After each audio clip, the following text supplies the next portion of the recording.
Howdy, everybody. So it's been a while since you guys had a chance to talk to me. I know you guys witnessed the episode where I was just manic, but I will explain that in depth later. But I need to clarify a few things to some people that might look at the situation and don't understand. Now, these cases have been concluded, okay? And so now I'm telling my story. And had I not been almost killed December 19th, thrown in the ditch, okay? And it was very traumatizing for me. Like I've already told you guys, I've been diagnosed with PTSD and bipolar. I felt like I was going to have a heart attack when that lady was sitting on top of me in the ditch and I had water going up my nose. I filed a police report. But I have to give you a little bit more context as to why I am being vehement about exposing this man for his crimes, especially now that the system has already been documented to not hold this man accountable, but held me accountable behind lies. So in this video, what I'm about to show you guys, because I've basically been trying to organize the framework because it's tons. And basically, if I would have passed away, who was going to tell my story? Who would have gotten deliverance if I would have passed away? Because nobody was going to tell the truth. They were going to say lies, how they were part of my life. And you know how they talk that good eulogies talk, but don't say nothing when I'm gone. Because half of y'all didn't care about me, especially when you knew what I was going on. And I was very candid about my marriage and what was going on, what was causing me stress. And then want to get on my Facebook and try to check me. First of all, this is my page.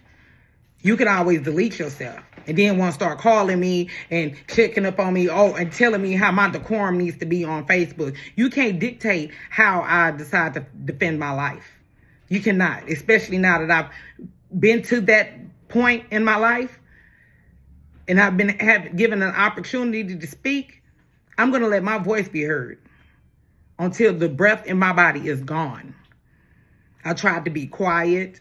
I tried praying about it.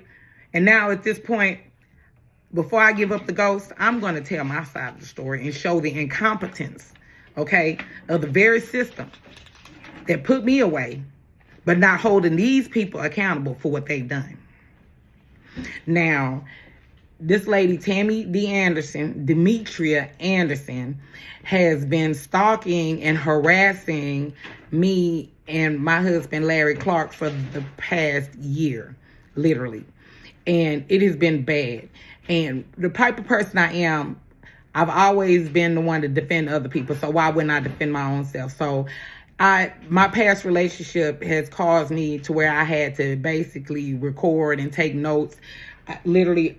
I keep notebooks full of notes and everything, and videos. I have to keep receipts because I didn't know at the time I was being gaslit by my ex-husband. And I'll get deep off into that. I've already showed you guys just a small preview of what I had to endure. But I knew that if something would have happened to me and I would have died, my story would not have gotten out, especially when I decided to go my separate ways and not even contact him because of the conditions of my parole. He went out his way to get in contact with me and even got in contact with Tammy D. Anderson, and they had an affair. And then when you see this video, it's going to tell you that's why she knew so much about me, because she was stalking Larry and then lying, telling people that they married. Come on, make it make sense. But I'll get deep off into that. But her and JV Hood started to have them a relationship. And this video will go on to explain. June the 17th of 2006. Then the nigga divorced her. He remarried the bitch again June the 17th again, 2021 at the courthouse. And that's them at the courthouse. That's her husband right there. And this the nigga she currently married to now. I can call him right now and then look, her husband want me. He sent me a picture of his dick. Let me show you his dick. No, I'm just saying. No, I don't want to see that. I know you don't want to see that, but I'm gonna tell you what. I'm gonna show you what he sent on top of it. What he sent on top of it.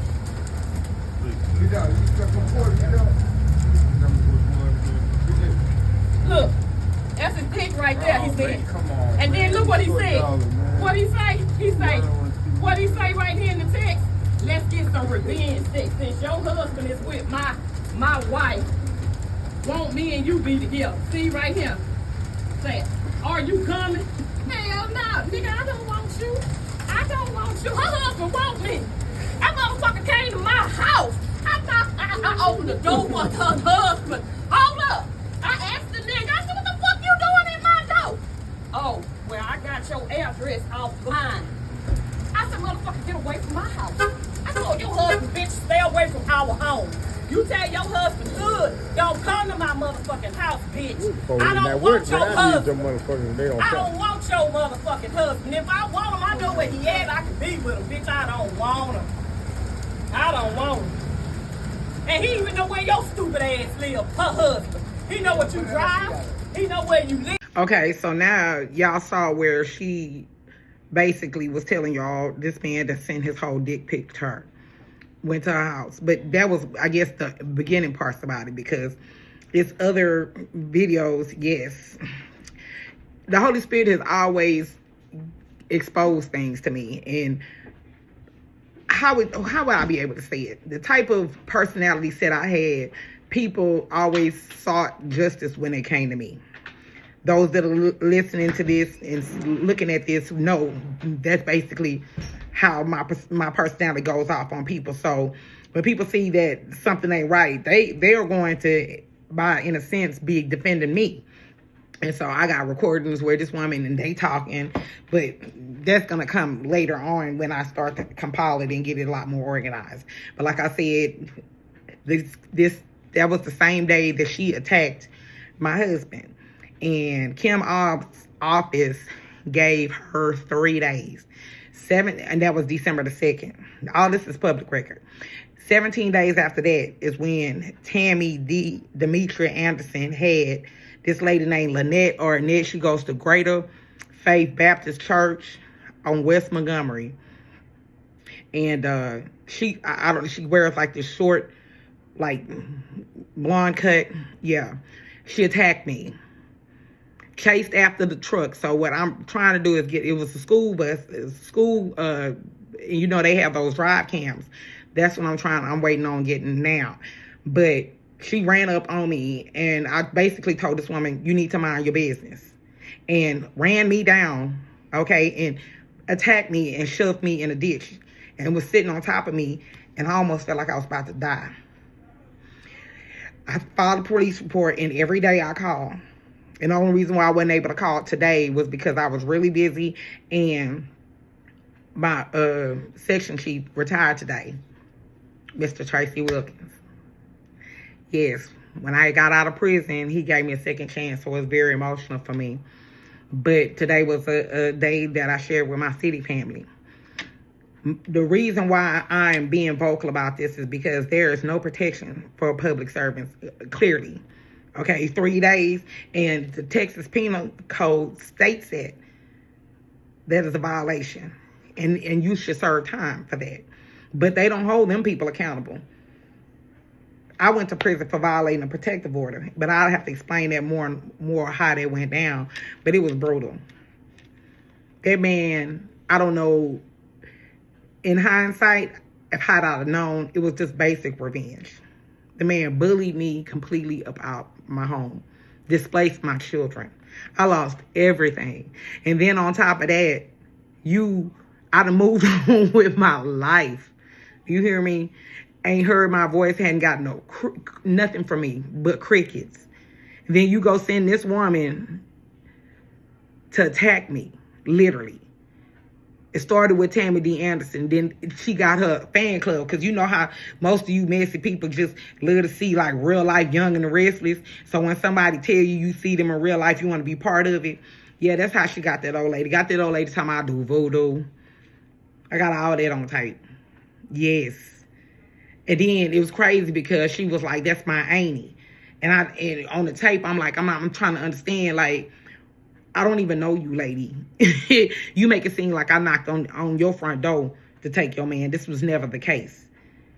My husband is a victim of domestic violence. That's how we wound up bonding. You got some men that be bullied by women like that.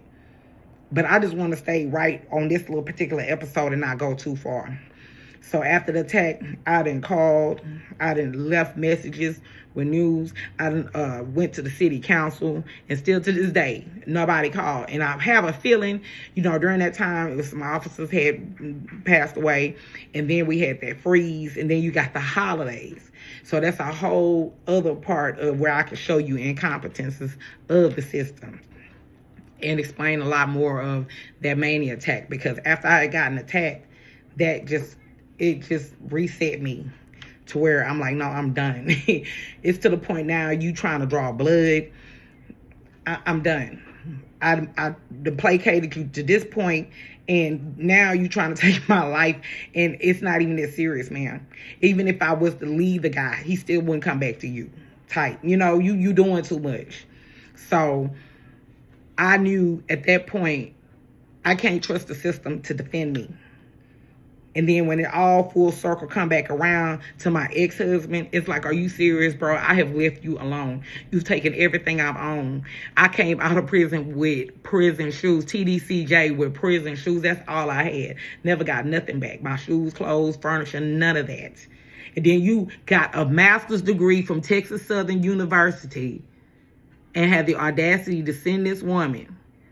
You instead of taking your critical thinking skills and go do something with that degree, you over here being messy and stalking and harassing, and you throwing a rock and hiding a hand and using this woman, and it got to the point it almost killed me.